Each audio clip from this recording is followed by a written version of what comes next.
नमस्कार दोस्तों, मैं हूं संजय श्रीवास्तव। आप देख रहे हैं एनजीओ मित्र चैनल। काफ़ी दिनों बाद फिर से वीडियो बना रहा हूं। वजह कई एक थी जिस वजह से मैं टाइम पे आप लोगों को वीडियो नहीं दे पाता हूं।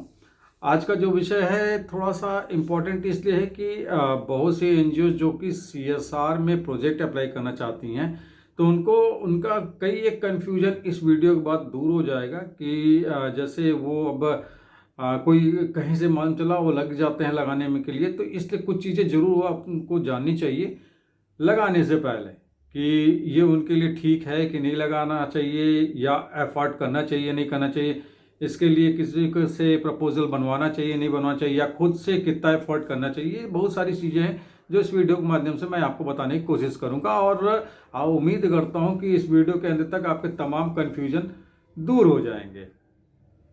देखिए, सबसे पहला चीज मैं आपको बता दूं कि सीएसआर प्रोजेक्ट किस टाइप के टॉपिक के लिए अप्लाई करना चाहिए, या क्या चीज ऐसा है जिस चीज के लिए आपको प्रोजेक्ट अप्लाई करना चाहिए। देखिए, अगर आपने कोई आपका सेंटर अलॉटेड है गवर्नमेंट द्वारा, जैसे बहुत से ऐसे चीजें होती है जिसमें गवर्नमेंट अपना बजट नहीं दे पाती लेकिन सेंटर अलॉट कर देती है, तो अगर इस टाइप का कोई सेंटर आपके द्वारा चलाया जा रहा है तो आप प्रोजेक्ट के लिए अप्लाई कर सकते हो। प्रपोजल के लिए अप्लाई कर उसके लिए एक प्रोजेक्ट प्रपोजल आप अप्लाई कर सकते हो कि आप ये ऐसा अलॉटेड सेंटर आप चला रहे हैं, गवर्नमेंट द्वारा अलॉटेड है, और इसमें ये एक्सपेंसेस मेरे साल भर के आते हैं, तो इस के लिए मेरा असेसमेंट ये है, इसलिए मैं अप्लाई कर रहा हूँ। तो अगर आप इस टाइप के भी अगर प्रपोजल कहीं अप्लाई करते हैं तो आपको ग्रांट मिलने की काफ़ी ज़्यादा उम्मीद रहती है, क्योंकि मेरे कहने का मतलब है कि सीएसआर ग्रांट उनमें ज़्यादा इजीली मिल जाता है कि अगर उस टाइप के मतलब पर्टिकुलर यूनिट या सेंटर इस्टेब्लिश हो, या ऑन गोइंग हो, या जो भी एक्टिविटीज चल रही हो ऑन गोइंग हो, उसका कुछ एक्चुअल डाटा आपके पास हो, ताकि फील्ड विजिट के लिए कोई आए तो आप उनको दिखा पाए कि किस टाइप की सर्विसेज आप प्रोवाइड कर रहे हैं फील्ड में या अपने सेंटर पे या यूनिट पे।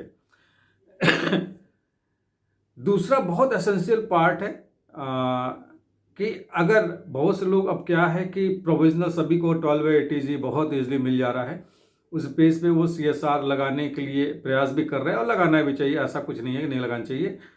लेकिन कोशिश कीजिए कि ऑर्डर करवा ले जल्दी से जल्दी, मतलब जो आपका प्रोविजनल है वो उसका ऑर्डर आपको मिल जाए, 12 का ऑर्डर मिल जाए, ATG का ऑर्डर मिल जाए। इसके लिए आप प्रोसेस में फाइल अपनी लगा दीजिए, क्योंकि ये चीज़ें आपको कहीं ना कहीं फेस करनी पड़ेगी। जहाँ पे अगर आपने कहीं प्रोजेक्ट अप्लाई किया और वो कंसिडरेशन लेवल पे गया, तो आपसे हो सकता है ये डिमांड कर लिया जाए कि आप इसका ऑर्डर दिखाइए, मतलब फाइनल जो अप्रूवल होता है 12 ATG का, उसको आप सबमिट कीजिए, क्योंकि वो प्रोविजनल को कंसीडर नहीं करेंगे।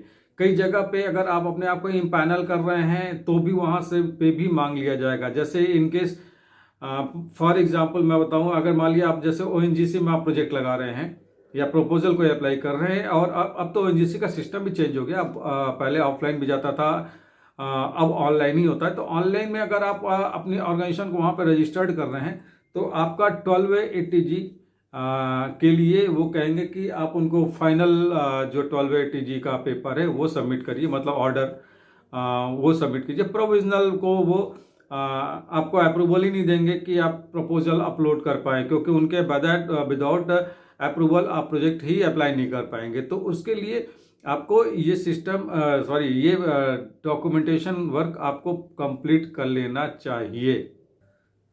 अपने प्रपोजल की जब भी आप जो मैंने अभी सीएसआर से रिलेटेड कन्फ्यूजन दूर करने की बातें मैं कर रहा हूँ, तो उससे रिलेटेड अगर आपके पास जब आप प्रपोजल तैयार करने जाते हैं तो जो उसकी नीड असेसमेंट रिपोर्ट आप बनाते हैं, तो जो उसमें जो डेटा आप देते हैं वो डेटा बहुत सपोर्टिव होना चाहिए, बहुत एक्चुअल और जेन्युइन डेटा होना चाहिए। ऐसा नहीं कि आप कुछ भी लिख दे किसी भी चीज़ को लेके। इवन मैं किसी अगर मान लिया आपने जैसे मान लिया आपने कंप्यूटर सेंटर के लिए इस्टेब्लिश करने के लिए कहा, तो कंप्यूटर सेंटर किन के लिए करना, अंडर प्रिविलेज मान लिया महिलाएं हैं, तो उनका एक्चुअल डाटा आपके पास होना चाहिए कि क्यों आप वहाँ पे इस्टेब्लिश करना चाहते हैं, क्या इस टाइप के सेंटर, आपके टाइप का सेंटर कोई और वहाँ पे एग्जिस्ट कर रहा है कि नहीं, और जो जो इक्विपमेंट या मशीनरी आप लेना के लिए अप्लाई करना चाह रहे हैं उसका आपके पास कोटेशन जेन्युइनली आपके पास कोटेशन है कि नहीं है,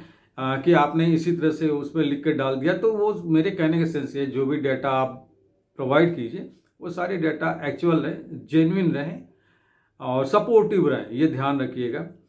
और एक चीज़ और आप ध्यान रखिएगा कि किसी भी CSR प्रपोजल में जो की पर्सन है उसकी प्रोफाइल बहुत सपोर्टिव होना चाहिए। मतलब जैसे आपने कोई टेक्निकल का प्रोजेक्ट लगाया या एग्रीकल्चर बेस लगाया या किसी और बेस लगाया, तो आपका जो की पर्सन है वो उसी सेम फील्ड का हो और उसके पास एक अच्छा खासा एक्सपीरियंस हो प्रोजेक्ट को हैंडल करने का। इस बात का बहुत ध्यान रखिएगा। ऐसा नहीं है कि आपने किसी भी टाइप के की पर्सन को आपने प्रपोज कर दिया, इस बात का आप जरूर ध्यान रखिए। इसीलिए की पर्सन को मैक्सिमम CSR प्रपोजल में की पर्सन का अलग तरीके से मेंशन किया जाता है, उनके एक्सपीरियंस को भी और उनके एजुकेशनल क्वालिफिकेशन, उनका क्या बैकग्राउंड रहा है, ये सारी चीज़ें डिटेलिंग करनी पड़ती है कोई भी आप CSR प्रपोजल लगाते हैं। और लास्ट पॉइंट है, बड़ा इंपॉर्टेंट पॉइंट है, इसको आप लोग बिल्कुल अवॉइड मत कीजिएगा कि प्रपोजल का बजट बनाते वक्त, हालांकि मैं कोशिश कर रहा हूं कि आगे जो भी वीडियो बनाऊं उसमें मैं आप लोगों को ये बता पाऊं कि बजट कैसे बनाते हैं, प्रपोजल कैसे बनाते हैं और किसी भी प्रोजेक्ट के लिए प्रपोजल के लिए नीड असेसमेंट कैसे तैयार करते हैं। आगे के वीडियोज़ में ये सारी चीज़ें आपको देखने को हो सकता मिले। मैं कोशिश करूँगा कि इस टाइप की सबकी अलग अलग वीडियो बनाई जाए। तो बहरहाल मैं क्या कह रहा था कि जो बजट है, जब बजट को आप हमेशा ध्यान रखिएगा कि आपने कोई प्रपोजल डेवलप किया, तो एक तो पहली बात आपका जो बजट है एट मिनिमम होना चाहिए, कोशिश ये कीजिए। और ऑर्गेनाइजेशन का कंट्रीब्यूशन भी मैक्सिमम लेवल पर रहे, इसका भी ध्यान रखा कीजिए कि आप 10% टोटल बजट का 15%, 20% जितना भी ऑर्गेनाइजेशन कंट्रीब्यूट कर सकती है उसको मेंशन कीजिए, और कैसे करेगी ये भी मेंशन कीजिए। तो मैं बजट का ये कह रहा था कि बजट पे आप ये ध्यान दीजिएगा कि आपकी ऑर्गेनाइजेशन का जो भी बजट है, दो चीज ध्यान रखने की है। जिस फील्ड में आप प्रपोजल लगा रहे हैं उसका आपके ऑर्गेनाइजेशन में पहले के ऑडिट रिपोर्ट में क्या एक्सपेंसेस था, ये एक चीज। दूसरा कि ओवरऑल आपका टर्नओवर क्या था। तो 3 साल के आप टर्नओवर को जोड़ लीजिए, उसका एक एवरेज निकाल लीजिए। एवरेज निकालने के बाद जो आपका एक एवरेज टर्नओवर आता है उसको हाफ कर लीजिए और आप कोशिश कीजिए कि वहीं तक का प्रपोजल का बजट आपका हो। जैसे मान लिया 3 साल में आपने 10 लाख रुपए का प्रपोजल आपने बनाया, आपका टर्नओवर है, 3 साल मिला के आपका 30 लाख हो गया। एवरेज निकाला आपने 10 लाख हो गया, 10 लाख को हाफ कर दिया 5 लाख हो गया।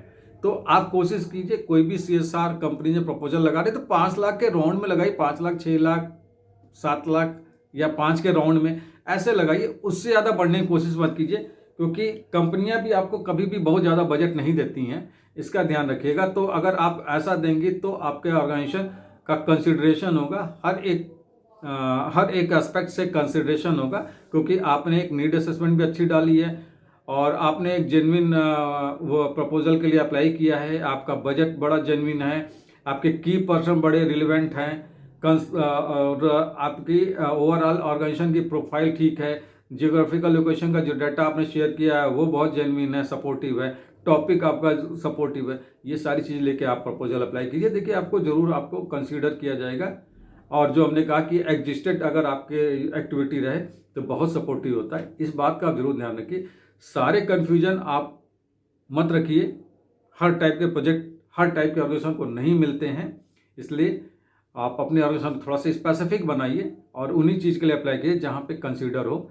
हर जगह अप्लाई करने से कोई फ़ायदा नहीं होता है, बहुत ढेर सारे प्रोजेक्ट भी अप्लाई करने से कोई फ़ायदा नहीं होता है, क्योंकि हर एक कॉर्पोरेट अलग होता है। वो तभी आपको कंसीडर करेगा जब आप उनके जो नॉर्म्स हैं, उनका जो क्राइटेरिया है, उस पर आप इस लेवल पे जाते हैं कि वो कंसीडर कर सकें या उसको आप फुलफिल कर रहे हैं। इसी के साथ नमस्कार, जय हिंद।